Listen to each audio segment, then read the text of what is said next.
The 18th of February should have been the key day for a bloodless resolution to the Ukrainian crisis. Instead, the Ukrainian government escalated violence in an unprecedented way. The upper echelon bureaucrats not only ignored the voices of its people, as they have done in the past, but also decided to punish them for their desire to be free. As the compromise between the protesters and the government, Parliament was to vote on the revival on 2004 version of the Constitution. This would have reduced Viktor Yanukovych's powers to what they were when he was elected in 2010. This quick-fix constitutional reform was prepared by the opposition factions. However, the Speaker of Parliament, Volodymyr Rybak, refused to bring it to the vote. The conference in the Speaker's offices ended in impasse. Some members of the parliament belonging to the Party of Regions departed for discussions in their committees, while others simply fled.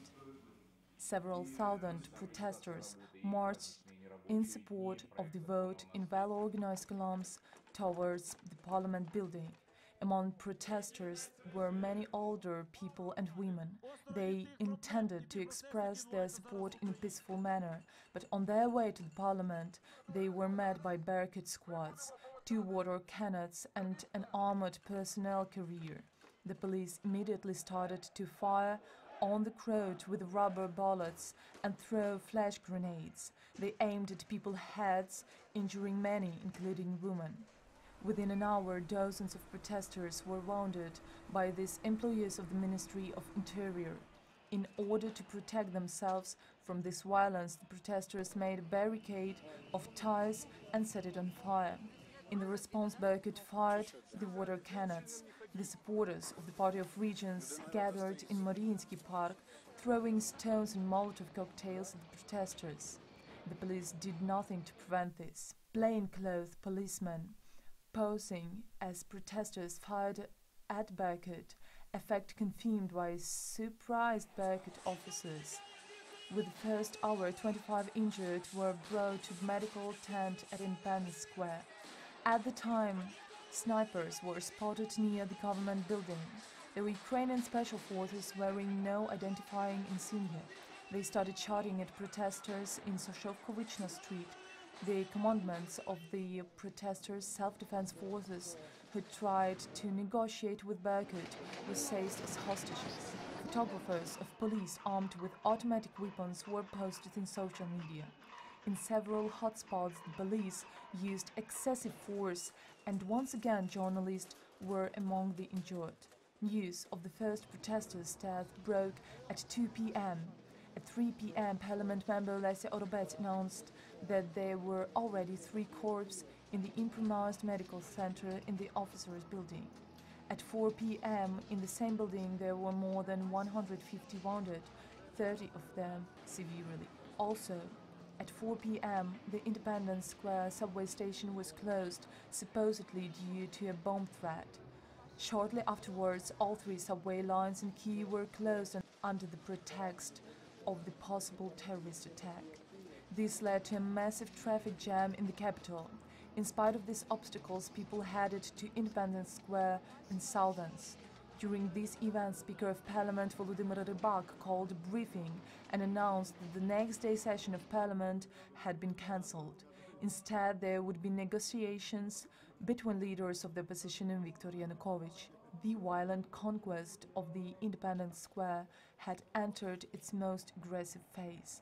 The American ambassador to Ukraine, Jeffrey Pyatt, announced that in response to the use of force by the Ukrainian government, the Office of the United States was considering all possible sanctions. Afterwards, barricade attacked and occupied the Ukrainian house. Journalists noticed that the officers were armed with heavy weapons. Special forces moved towards the Independence Square barricades. News that 9 protesters were dead came at 3:30 p.m. Later, another protester died in the hospital. At 8 p.m., the Ministry of the Interior announced an anti-terrorist operation and police began an attack on Independence Square. Barricade burned tents near the Monument of Independence, one of which were serving at the church. All this transpired shortly after Yanukovych announced he would meet with opposition party leaders. The Prime Minister of Germany tried to reach Yanukovych by phone to no avail. During that time, another protester died in Independence Square, and protesters all over Ukraine began moving towards Kiev. The police tried to breach the barricades of Independence Square with armored personnel carriers, but protesters managed to set one of the vehicles on fire. Close to midnight, Berkut started a massive attack. Kiev hospitals were overfilled with wounded. Many needed surgery to remove embedded bullets. Closely to 1 a.m., Berkut threw Molotov cocktails into the trade unions building from its roof and from the street. According to unofficial information, more than 50 injured protesters were brought that during this tragic day could have burned to death inside. Nevertheless, despite these efforts, police didn't manage to defeat Maidan. According to official information from the Ukrainian Ministry of Health, from 18th to 19th of February, at least 25 people died and 350 were injured. According to protesters in Independence Square, the number of injured exceed 1,000. In its negotiations with the president, the opposition demanded a ceasefire and the withdrawal of police from the square. In response, Yanukovych demanded the Independence Square be evacuated. On the morning of 19th, the highway patrols set up blockades on roads into Kiev. The subway also remained closed.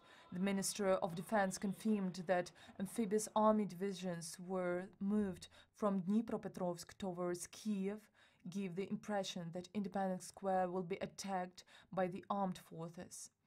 At the same time, Viktor Yanukovych removed General Vladimir Zhaman from his position as head of the armed forces of Ukraine, appointing more obedient Admiral Yuri Ilyin in his place. Simultaneously, in many regions of the country, people started to occupy local administration buildings. There was an almost immediate response by the director of the security service, Alexander Yakimenko, who announced the beginning of the anti-terrorist operation on the entire territory of Ukraine. The Security Service, the Ministry of Internal Affairs, the Ministry of Defense and Border Patrol in regional governments were to take part in this operation. However, in the evening, the press secretary of the Security Service made an important correction to their head's announcement, stating that Yakimenko didn't mean the beginning of anti-terrorist operation, but only its preparation.